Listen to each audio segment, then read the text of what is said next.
It is official. Gregg Berhalter has been fired from USA men's national team coaching job after failing to get out of the groups in Copa America. Now, personally, I do not think Gregg was a terrible coach. I think he was an okay coach, and most of the time, he got out about what you would expect from the level of players we currently have. But I also think it was time to move on. I said before Copa America that this was his test. If we had a good Copa America, keep him on for the World Cup. If we have a bad Copa America, this is the time to find someone else. Now, here's the thing.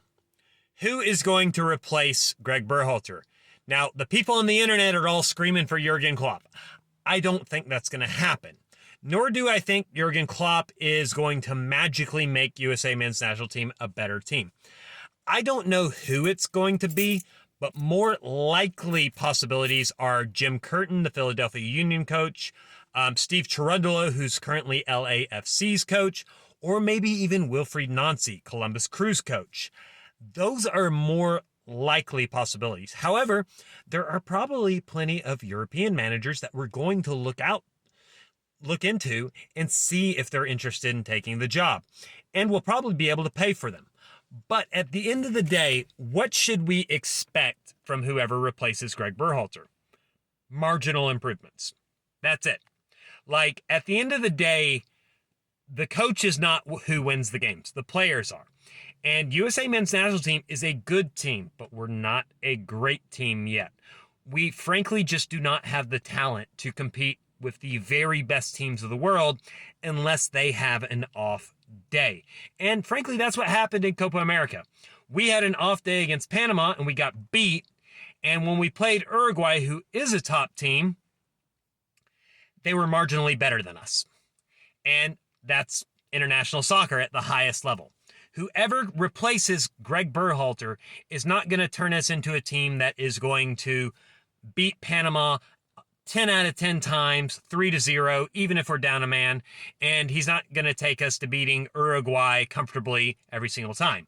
But he might be able to make marginal improvements. And that's all we can expect.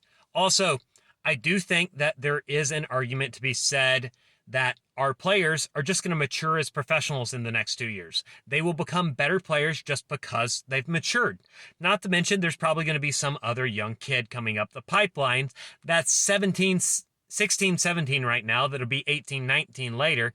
Maybe he'll be good enough. Maybe some of the guys on the Olympic team can put their name in the box for being picked for the World Cup team in 2026 this summer. We'll have to see. I still think USA can be a dark horse in this upcoming World Cup, and that's what we should be shooting for. I think it's possible. Our team is good enough that, especially with home field advantage, if we have our best performance, we can catch some of these top teams on a bad day. It's just, at the end of the day, we're not Brazil, we're not Argentina, we're not Germany, we're not France or Spain. We are USA. Give it 10, 20 years. Then we'll be as good as those teams, if not better.